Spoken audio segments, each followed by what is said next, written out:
Hi everyone, स्वागत है आपके अपने चैनल सरकारी नौकरी में। एडेड जूनियर हाई स्कूलों में फर्जीवाड़े की पुष्टि हुई है।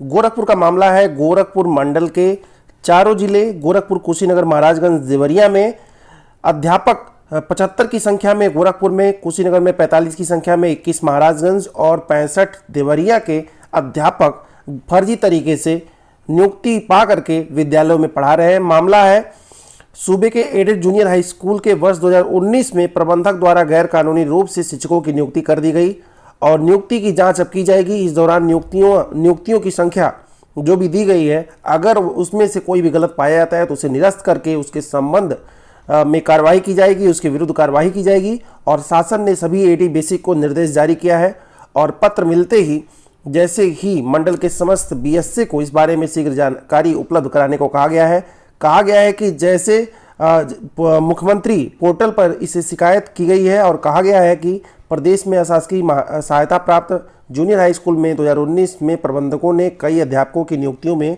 बड़े पैमाने पर गड़बड़ी की है, जिसे निरस्त कर दोषियों के विरुद्ध कार्रवाई की जाए। इसी शिकायत के आधार पर शासन स्तर से पूरे प्रकरण की जांच करवानी शुरू की गई है। वहीं बेसिक शिक्षा निदेशक का इस संबंध में निर्देश मिला है। मंडल के चारों जनपदों के बेसिक शिक्षा अधिकारियों को अपने अपने जनपदों के एडेड जूनियर हाई स्कूलों में 2019 में हुई शिक्षकों की नियुक्ति को संबंधित समस्त ब्यौरा उपलब्ध कराने को कहा गया है, जिससे जांच कर शासन को रिपोर्ट प्रेषित की जा सके। Doctor SP Tripathi AD basic ने कहा है फिलहाल नियुक्तियों की जांच होगी। इतनी बड़ी संख्या में अभ्यर्थी गलत तरीके से, एक तो एडेड जूनियर हाई स्कूल की वैकेंसी आती नहीं है, दूसरी अगर आई भी 2019 में बहुत सारे लोग जान भी नहीं पाए होंगे और धीरे से नियुक्तियां हो गई। क्योंकि आपको पता ही होगा एडेड जूनियर हाई स्कूलों की लगभग 3900 यानी कि 4000 के आसपास पोस्ट जो है बड़े दिन से अटके हुए हैं, चले बहुत दिन से पहुंच नहीं पा रहे हैं। तो अध्याचन इस पे आ चुका है, बस वैकेंसी नहीं निकाल रहे हैं। तो जैसे ही वैकेंसी निकालेंगे 3900 पदों पर भर्ती प्रक्रिया आगे बढ़ेगी। फिलहाल इतनी बड़ी संख्या में फर्जीवाड़ा हुआ है, फर्जीवाड़े की जाँच जरूर होगी और जितने भी अध्यापक पढ़ा रहे हैं उनसे वेतन वसूली भी की जाएगी।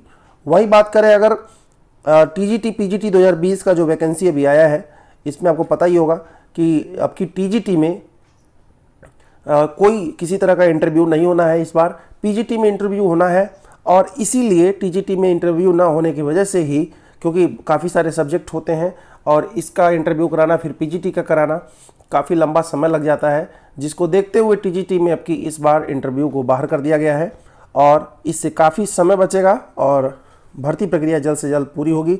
ऐसा माना जा रहा है रिकॉर्ड समय में पूरी होगी, क्योंकि आपको पता होगा 2016 में ही टीजीटी पीजीटी की वैकेंसी आई थी। 4 साल हो गए और पूरी तरह से पूरी नहीं हो पाई है। तो वैकेंसी 4 साल लग जाती है इसको आगे बढ़ाने में, परीक्षा कराने में, रिजल्ट निकालने में, फिर इंटरव्यू करने में, वेरिफिकेशन करने में और ज्वाइनिंग देने में, तो 4 से 5 साल लगा देते हैं। फिलहाल योगी आदित्यनाथ ने कहा था कि 6 महीने के अंदर फॉर्म निकलने से और नियुक्ति प्रक्रिया तक का समय होगा।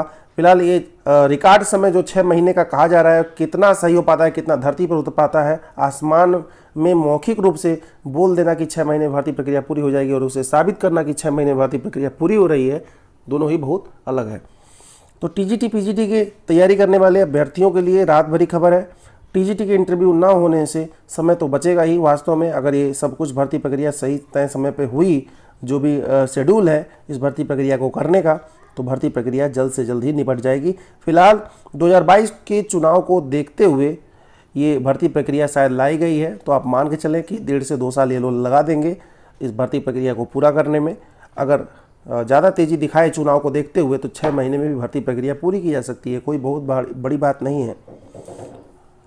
वहीं टीजीटी पीजीटी के 2016 के भर्ती होने वाले अभ्यर्थी जो हैं, काफ़ी सारे ऐसे अभ्यर्थी हैं जो लटके हुए हैं और उनका अभी किसी तरह से नियुक्ति प्रक्रिया में उनको शामिल नहीं किया गया है, तैनाती नहीं मिली है, क्योंकि चयन तो हो चुका है, 3 महीने बीत चुके हैं। इसको लेकर के उन लोगों ने एक धरना प्रदर्शन टाइप का अनशन किया है।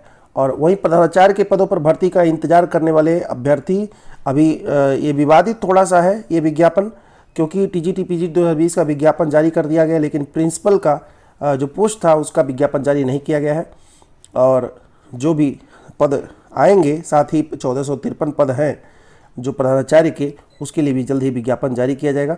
प्रधानाचार्य के लिए आपकी एंट्रेंस कराने की मांग की गई है। पहले जो सीनियरिटी के हिसाब से ये लोग चयनित होते थे। और वहीं टीजीटी पीजीटी में एक अड़चन भी लगने वाला है, क्योंकि इसमें जो तदर्थ शिक्षक हैं उनको लेकर के एक याचिका का प्लान बन रहा है, क्योंकि आपको पता ही होगा टीजीटी पीजीटी या कोई भी वैकेंसी उत्तर प्रदेश में अगर आती है तो उसे एक बार कोर्ट का चक्कर जरूर काटना पड़ता है।